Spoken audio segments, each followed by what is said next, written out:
اسکندر طنزیہ لہجے میں بولا، یہ میری بیٹی ہے، میرے ساتھ جائے گی۔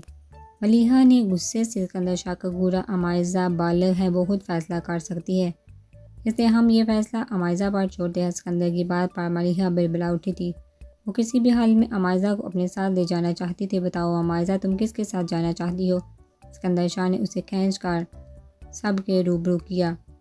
وہ اپنی انگلیوں سے کھیلتی زمین کو دیکھ رہی تھی، پھر اپنی انگلی سے اسکندر کی طرف اشارہ کرتے وہ صاف آواز میں فیصلہ کن لہجے میں بولی، میں ان کے ساتھ جانا چاہتی ہوں۔ کس رشتے کے تحت تم اس کے ساتھ جانا چاہتی ہو؟ بے شرم لڑکی! ملیحہ اس کے فیصلے پر چیخ کر بولی، اس کی جانب لپکی۔ اس کے ارادے کو بامتے اسکندر نے عمائزہ کو اپنے پیچھے چھپایا۔ اپنی زبان اور ہاتھ دونوں کو لگام دے۔ ہم کسی رشتے سے کہاں اور کب جا رہے ہیں اس سے آپ کا تعلق نہیں ہے۔ جہاں تک میرے علم میں ہے آپ عمائزہ کو سخت ناپسند کرتی ہیں، اس لیے بہتر یہی ہے خاموشی سے لوٹ جائیں۔ اسکندر شاہ نے سخت لہجے میں کہا۔ ملیحہ نے غصے سے دونوں کو گورا، پھر وہاں سے واک آؤٹ کر گئی۔ اسکندر وقار کو ہوسٹل بھجوا کر عمائزہ کا کچھ سامان ساتھ لیتا واپس گھر کی جانب روانہ ہوا۔ ڈرائیور ڈرائیو کر رہا تھا، اسکندر بیک سیٹ پر عمائزہ کے ساتھ بیٹھا تھا۔ کار میں مکمل خاموشی تھی۔ اسکندر کے فون کی بیل نے گاڑی کی خاموش فضا میں ارتعاش پیدا کیا تھا۔ احسن نعیم کی کال دیکھتے اسکندر نے کال پک کی تھی۔ تمہاری ہمت کیسے ہوئی مجھے جھوٹی دھمکی دینے کی؟ احسن نعیم کی بات پر اسکندر ہنس کا کھل کر ہنسا تھا۔ عمائزہ نے حیرت سے اسکندر کی مسکراہٹ دیکھی تھی۔ احسن نعیم صاحب، اب آپ کو خود اپنی بیٹی کا علم نہیں، اس میں میرا کیا قصور؟ اسکندر نے طنزیہ کہا۔ اس نے جھوٹی دھمکی دی تھی، اس کا بہت برا انجام ہوگا۔ اسکندر، یہ عام لوگ نہیں تھے، اس کا بدلہ میں تم سے لے کر رہوں گا۔ شکر کریں میں کچھ کر نہیں رہا، ورنہ آپ کی رشوت لیتی ویڈیو میرے پاس موجود ہے۔ احسن نعیم کو انفارم کرتا اسکندر کال بند کر چکا تھا۔ میرا چہرہ زیادہ پیارا لگ رہا ہے جو نظر ہی نہیں ہٹ رہی۔ عمائزہ کی نظریں اپنے چہرے پر مرکوز پاتے اسکندر نے عمائزہ کی جانب دیکھا۔ نہیں وہ کنفیوز ہونے لگی تھی۔ ہم کہاں جا رہے ہیں؟ اس نے آنکھیں جھپکاتے پوچھا۔ یہ کیا ہوا؟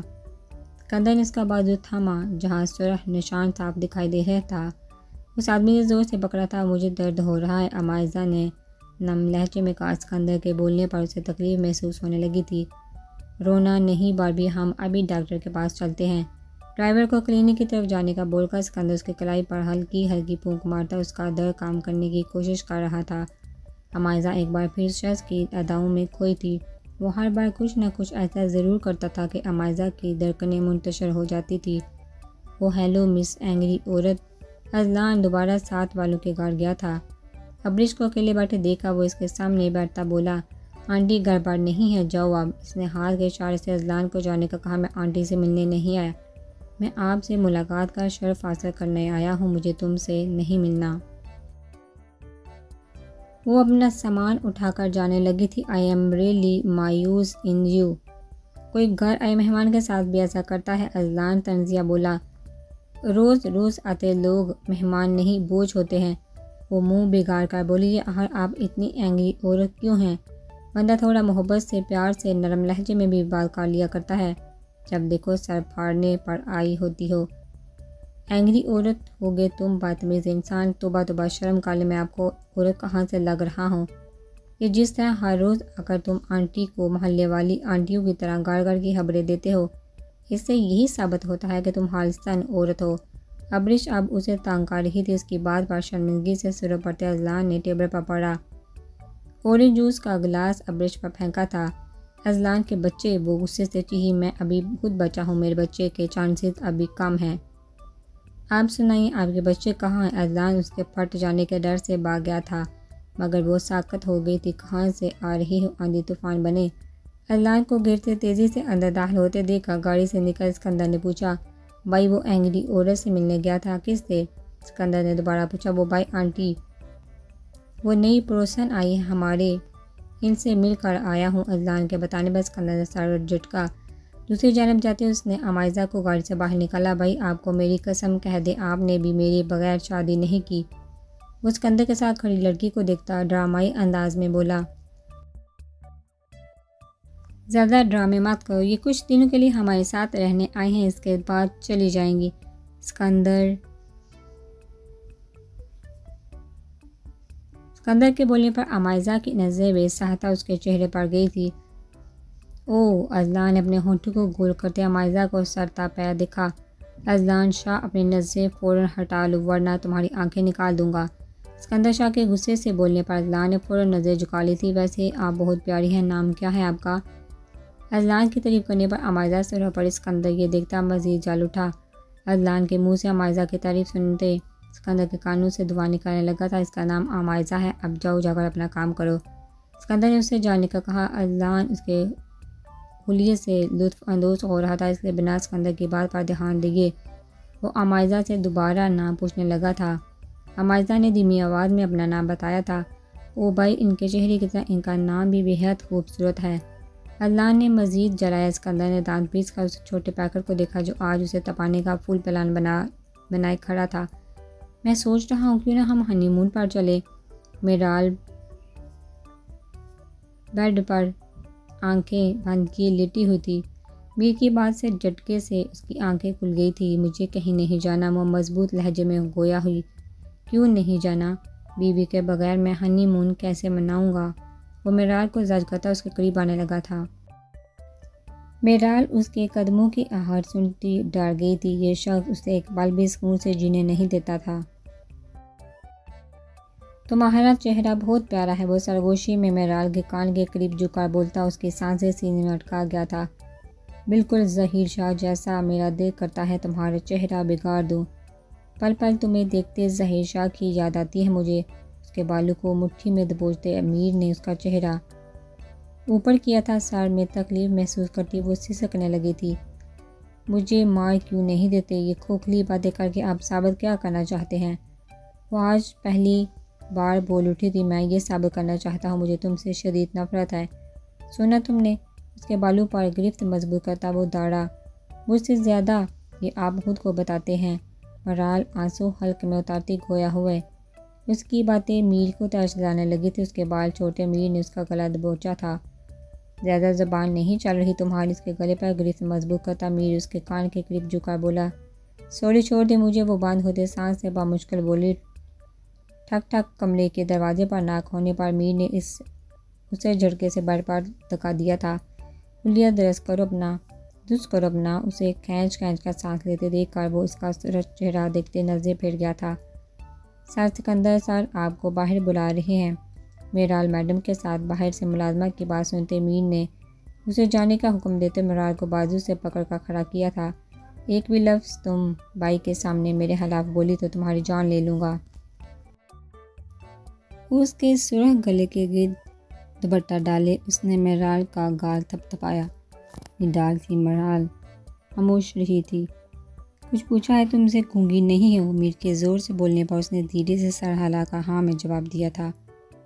پتہ نہیں تم میرے کون سے گناہ کی سزا ہو؟ میر شاہ کی بات پر اس کا نچلا لب آنسو رکنے کی تگدو میں کانپنے لگا تھا۔ آپ بہت برے ہیں، وہ منمنائی۔ میں تمہارے لیے موت کا فرشتہ ثابت ہوں گا۔ ابھی میں برا لگ رہا ہوں، بعد میں ڈیول اور نہ جانے کیا کیا لگوں گا۔ وہ اس کو اپنے ساتھ لے جاتا، بولا۔ وہ منہ بند کرتی خاموشی سے اس کے ساتھ چلنے لگی تھی۔ حال سے باتوں کی آوازیں آ رہی تھی جو راہداری سے آتے میر اور میرال کو صاف دکھائی دے رہی تھی۔ بی جان دیکھیے میری نئی دوست کتنی کیوٹ ہے۔ سکندر کو تانگ کرنے کے لیے وہ عمائزہ کے ساتھ بیٹھا بی جان سے بول رہا تھا۔ فوراً اٹھو یہاں سے۔ وہ عمائزہ کا مسکرانے سے سرخ پڑتا چہرہ دیکھتا اذلان کے پاس اٹھ کر آیا تھا۔ یہ کیا بات ہوئی بھائی؟ بی جان بائی سے کہیں نا تھوڑی دیر مجھے اپنی نئی دوست کے ساتھ بیٹھنے دے۔ اذلان نے بی جان کو بلایا۔ رہنے دو سکندر۔ بی جان نے ہنستے ہوئے سکندر کو دیکھا۔ بی جان کا حکم مانتا وہ منہ بناتا واپس بی جان کے پاس بیٹھ گیا تھا، جبکہ بی جان کی گود میں سر رکھ کر زمین پر بیٹھ گیا تھا۔ بی جان نرمی سے اس کے بالوں میں انگلیاں چلانے لگی تھی۔ السلام علیکم بائی۔ میر کو دیکھتے سکندر نے سر ہلایا تھا۔ میرال نے بھی دھیرے سے سر ہلا کر سلام کیا تھا۔ یہ مجھ سے 3 سال سینئر ہے۔ امی اور بائی یہ سکندر بائی کی مہمان ہے، آپ انہیں بائی کی چھوٹی بہن سمجھے۔ اذلان نے عمائزہ کا تعارف کروایا تھا۔ عمائزہ ان دونوں کو دیکھتی مسکرائی تھی۔ میر نے عمائزہ کو دیکھتے نرم مسکراہٹ پاس کی تھی۔ اذلان شاہ، میں تمہارے دانت توڑ دوں گا۔ وہ جو اذلان کے عمائزہ کا نک نیم سے بلانے پر ضبط کیے بیٹھا تھا، عمائزہ کو اپنی چھوٹی بہن بلائے جانے پر بلبلا اٹھا، ہا ہا میں نیل لگوا لوں گا، یہ میر بھائی کی بیوی اور میری پیاری بھابھی ہیں۔ وہ میرال کو پکڑتا اپنے ساتھ صوفے پر لے آیا تھا۔ اب اذلان عمائزہ اور میرال کے درمیان بیٹھا میر اور اسکندر دونوں کو پھلپانے کا کام کر رہا تھا۔ اسکندر بھائی، آپ سے ایک ضروری بات کرنی ہے۔ میر نے اسکندر کو بلایا تھا۔ سب لوگ اچانک خاموش ہو گئے تھے۔ میرال کہیں گھومنے جانا چاہتی ہے، ہم ہنی مون پر بھی نہیں جا سکتے، اس لیے اب جانا چاہتے ہیں۔ میر اسکندر کو متوجہ پا کر فوراً بولا۔ میرال کا سانس خشک کر گیا تھا۔ بھائی، یہ ہنی مون کیا ہوتا ہے؟ اذلان نے نیا شوشہ چھوڑا۔ میرال شرمندگی سے سرخ پڑ گئی تھی۔ عمائزہ ناسمجھی سے دیکھ رہی تھی۔ اسکندر اور میر دونوں نے اذلان کو گھورا۔ ہنی مطلب شہد اور مون مطلب چاند، یعنی شہد والا چاند۔ بھائی، آپ میرال بھابھی کو شہد والے چاند پر لے جا رہے ہیں؟ اذلان کے بولنے پر سب کے ایک ساتھ کہہ کے چھوٹ پڑے تھے۔ تم نہ دنیا کے 8ویں عجوبے ہو، میر مسکراتا ہوا بولا۔ اذلان نے دانت نکالے تھے۔ آپ دونوں شہد والے چاند کے بارے میں باتیں کریں، میں ذرا ان بیوٹیفل گرلز کو گھر دکھا کر آیا۔